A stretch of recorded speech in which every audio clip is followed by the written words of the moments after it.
지난밤 화제가 됐던 뉴스들을 모아 전해드리는 모닝 키워드입니다. 첫 번째 키워드 바로 열어주세요. 때리고 옥죄다.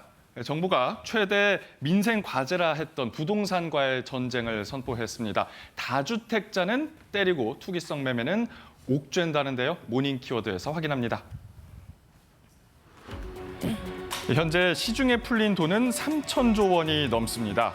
전문가들은 투자할 곳을 떠도는 돈이 부동산으로 몰렸다고 분석하는데요. 이딴 부동산 대책에도 집값이 좀처럼 안정되지 않자 추가 상승에 대한 기대 심리가 쉽사리 가라앉지 않고 있기 때문입니다. 이에 정부와 여당은 1, 2년 안에 사고 파는 투기성 매매자들과 주택을 2채 이상 가진 다주택자에게 징벌적인 수준의 세금을 부과하겠다는데요. 다주택자들이 매물을 내놓도록 하겠다는 겁니다. 하지만 풍선 효과로 인해 주택 가격이 수천만 원씩 오르고 있는 지금 보유세나 양도세를 올리는 것만으로는 한계가 있다는 전문가들의 지적도 있습니다. 정부가 최고의 민생 과제라 했던 부동산 시장, 투기를 잡고 매물을 이끌어내기 위한 대책인 징벌적 과세에 대해 알아봅니다. 모닝 키워드 양지열 변호사와 함께합니다. 안녕하세요. 네, 안녕하세요. 안녕하세요.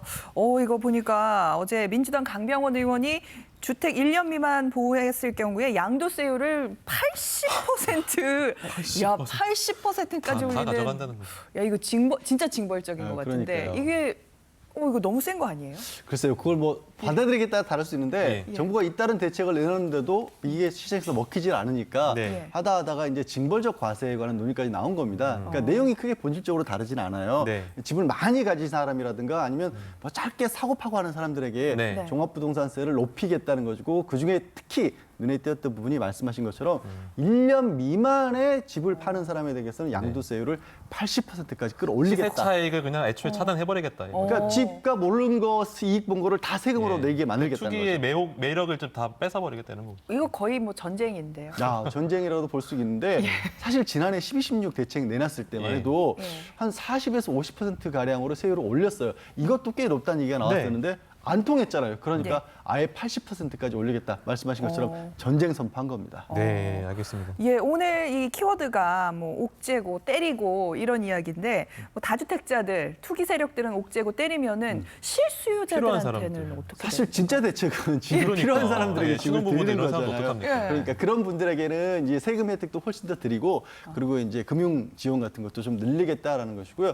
사실은 이제 전월세 사시는 분들이 압도적으로 많잖아요. 그러니까요. 그런 분들을 위한 대책도 내놨는데 이른바 임대차 보호 3법이라는 걸 마련 중이라고 합니다. 네. 대표적인 게 2년 지나면 집값만 10%, 20% 전세금 확 예, 올리는 거 못하게 하는 거. 이런 거 막겠다라는 것이고 또 2년마다 매번 이사 다니지 않도록 임대차 갱신할 수 있는 청구권도 좀 강화를 하겠다라고 이 여당이 내놨습니다. 부동산에 대한 자세한 이야기는요, 저희가 잠시 후 경제 라이브에서 더 깊게 이야기 나눠보겠습니다. 다음 키워드 만나보겠습니다.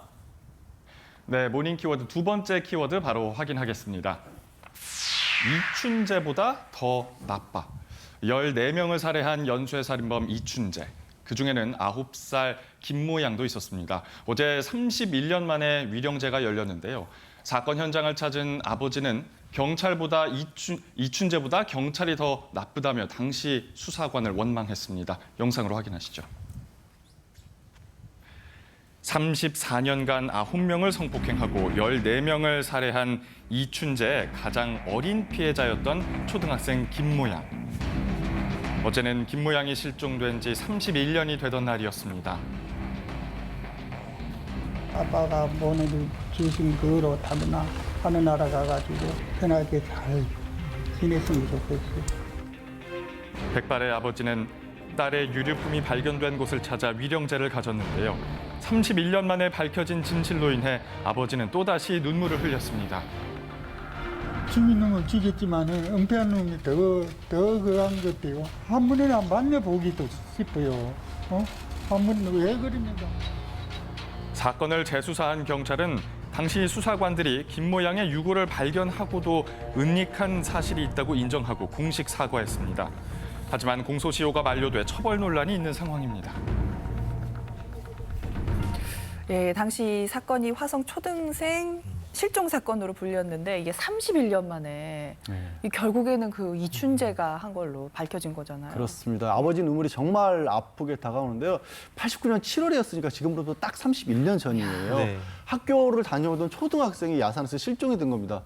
9살이었다고 합니다. 네. 그런데 이게 그냥 31년 동안 실종 사건으로 묻혔을 수밖에 없었던 게 당시에 그해 12월에 마을 주민이 치마라든가 아니면 가방 같은 유류품을 발견을 했어요. 그래서 네. 경찰에 신고를 했는데도 경찰이 그 사실을 가족들에게 알리지 않고 실종 사건으로 처리를 해버린 겁니다. 그 바람에 아버님은 30년 넘게 딸이 그냥 실종된 걸로만 알고 있었던 거예요. 30년 예. 동안 찾은 거잖아요. 당시 경찰이 지금 은폐했으니까 예. 그 경찰들에 대한 수사를 해야 될 것 같은데 어떻게 진행되고 있습니까? 수사는 진행을 했습니다. 예. 그리고 이 사건이 알려지게 된 게 이춘재가 이제 수감 중에 자신이 화성에서 일어났던 살인 사건의 범인이라고 털어놓으면서 시작된 거 네. 아니겠습니까? 그 와중에 이 드러난 게 당시에 이미 형사 과정이 이 초등학생의 이 유골도 발견을 했었다라는 그런 진술까지도 나왔던 거예요. 네. 그러니까 이 경찰에서는 이제 이 사체 은닉이라든가 이 범인 증거 은닉으로 이 수사를 했는데 안타까운 것은 이미 31년 전의 일이기 때문에 입건을 했고 검찰에 송치를 했지만 처벌을 할 수 있는 공소권이 없습니다. 그러니까 공소시효가. 살인에 대해서는 그 공소시효가 없는데 이런 은닉이나 은폐에 대해서는 공소시효가 있는 거예요? 공소시효가 7년 정도 당시법으로 기준이 됐고요. 당시 그 법률을 기준으로 그 한다면, 기준으로 한다면. 2006년도에 이미 살인에 대해서 공소시효가 다 완성이 됐기 때문에 네. 어떤 방법으로도 이춘재는 물론이와 이 수사관 분들에 대한 처벌도 불가능합니다. 물론 이 아버지 같은 경우에는 직무유기한 거 아니냐, 예. 그리고 범인도 은닉해 준 게 아니냐라면서 고소도 올해 1월에 또 했고 또 국가배상도 청구를 했지만 사실 현행 법률상으로는 공소시효, 소멸시효 법적으로는. 때문에 조금 어렵습니다. 안타까운 이야기네요. 자, 다음 키워드 한번 또 알아보겠습니다. 네, 모닝 키워드 다음 세 번째 키워드 확인하겠습니다. 벗겨진 가면.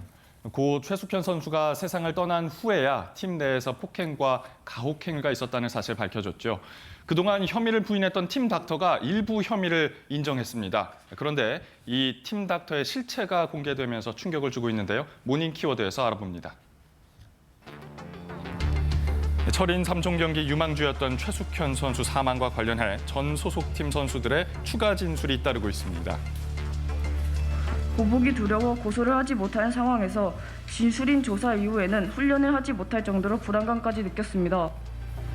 문제의 팀 닥터를 제외한 이들은 모두 수사를 받고 있는 상황. 그런데 경찰 조사에 의하면 바로 어제 팀 닥터가 일부 혐의를 인정했다고 합니다. 게다가 유학파라던 팀 닥터는 의사 면허는 물론 물리치료사 등의 자격도 갖추지 않은 운동 처방사였습니다. 이에 문 대통령은 고 최숙현 선수에 대한 조사가 철저히 이루어져야 한다고 전했는데요. 선수에 대한 가혹행위와 폭행은 어떤 말로도 정당화될 수 없는 유시대의 유산입니다. 팀 닥터였던 안심한 혐의를 인정한 상황. 가해자로 지목된 이들에게 어떤 처벌이 내려질지 두고 봐야 할 것 같습니다.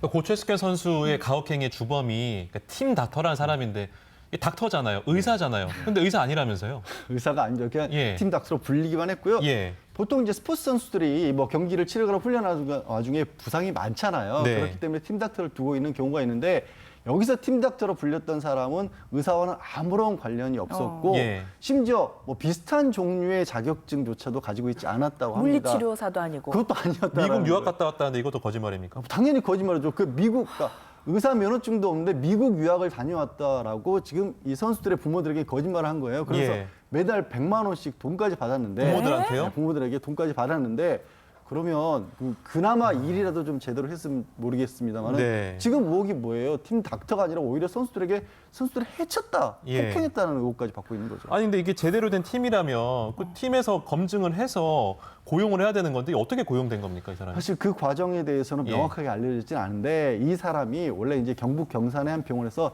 이 마사지 트레이너로는 좀 이름이 있었던 모양입니다. 네. 그러니까 선수들이 이제 마사지 정도는 좀 받다 보니까 그래서 아름아름 알게 됐다라는 네. 거고 사실 지금 뭐 트라이애슬론, 철인 3종 같은 경우가 비인기 종목이잖아요. 이런 종목 같은 경우는 좀 지원이 약해서 정상적인 채용 절차를 거쳐서 진짜 팀 닥터를 고용하기는 어렵다 보니까 이런 일이 벌어진 게 아닌가 싶습니다. 야, 정말 이 팀 닥터에 벗겨진 가면 더 철저히 조사를 해야 될 것 같습니다. 자, 다음 키워드 확인해 보죠. 네, 모닝 키워드 네 번째 마지막 키워드입니다. 미국 1%의 불명예.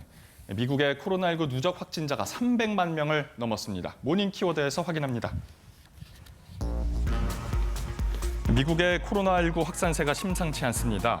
독립기념일 이후 2,000명의 확진자가 추가로 나오며 비상이 걸린 겁니다. 감염자가 급증하며 모든 병원은 현재 병상 부족 상황입니다. 미국은 2달 전 경제 재개를 시작했는데요. 감염자가 폭증하자 너무 일찍 문을 열었다며 다시 문을 닫아 거는 곳도 늘고 있습니다. 미국 내 코로나19 재확산 상황에 대해 알아봅니다. 예, 코로나19가 이제 우리나라 같은 경우에는 1월 중순부터 있었으니까 벌써 예. 뭐 6개월 넘었잖아요. 코로나19가 언제 끝날지 너무나 답답한 상황이긴 한데 우리나라도 뭐 어제 신규 확진자가 44명으로 네. 나왔다고는 합니다만 방금 영상에서 봤다시피 미국의 상황이 너무나 심각하네요.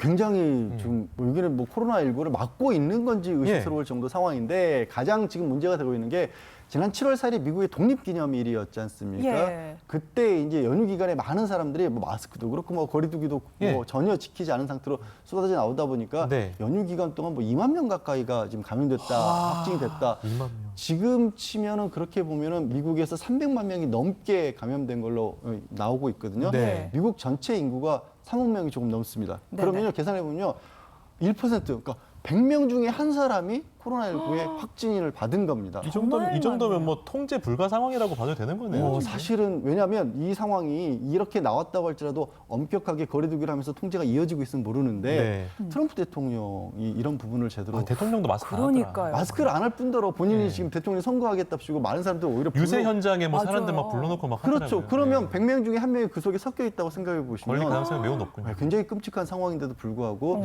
미국 정부가 너무나 소홀하게 대처를 하고 있는 게 아니냐 그런 국민적 분위기가 바로 증명이 됐던 게 우리나라 부산 해운대구에서도 네. 그 미군으로 미군으로 폭죽 들고 뭐 시민들한테 그 뭐 미군들이 쏘고 막 그러더라고요. 미군으로 추정되는 네. 사람들이 그런 행동을 벌였다는 것은 미국에서 미국 정부가 코로나19에 대응해서 너무나도 소홀하게 관리를 하고 있는 게 아니냐는 게 단적으로 지금 드러난 사례가 아닌가 싶습니다. 그러니까요. 네. 아니 진짜 정말 영상 보면은 이렇게 뭐 플로리다 해변 같은 데에서 사람이 거리두기 이런 거 절대 안 전혀 하고 없어요. 그냥 뭐다 예, 보기는- 마스크는 물론이거니와 그냥 보기에 보면 저분들 참 신나 보인다. 예. 뭐 캘리포니아, 플로리다 우리 익히 아는 그 해변가 도시들 있지 않습니까? 네. 근데 하는데 보셨잖아요. 걱정이 돼요. 근데 이제 뭐 수영장에서 파티하고 있고 뭐 근데 끌어안고 그게 거기에서 국한이 된 게 아니라 넘어올 수도 있는 거잖아요. 그렇습니다. 마찬가지예요. 뭐 똑같습니다. 코로나19 같은 경우 특히 미국 유럽 쪽에 있는 이 코로나 바이러스 같은 경우에는 변형 바이러스의 일종이라서 훨씬 더 쉽게 감염이 된다고 하는데 그런 상황이 이어지다 보니까 미국 전염병 이 연구소장 같은 경우 이대로 갈 경우에는 하루에 10만 명씩 확진될 수도 있다. 10만 명. 와. 그러니까 그 정도로 심각한 상황인데도 예. 미국 정부의 대처가 너무나 소홀하다는 것을 미국 내에서도 강력하게 지금 좀 비판하고 네. 있는 그런 상황입니다. 정말 이제 미국도 그렇고 연휴 기간, 뭐 여름 휴가 기간도 오니까 조금 더 그러니까요. 강력하게 대처를 해야 되지 않을까 계속 지켜보도록 하겠습니다. 양지열 변호사와 모닝 키워드 알아봤습니다. 오늘 고맙습니다. 말씀 네, 고맙습니다. 고맙습니다.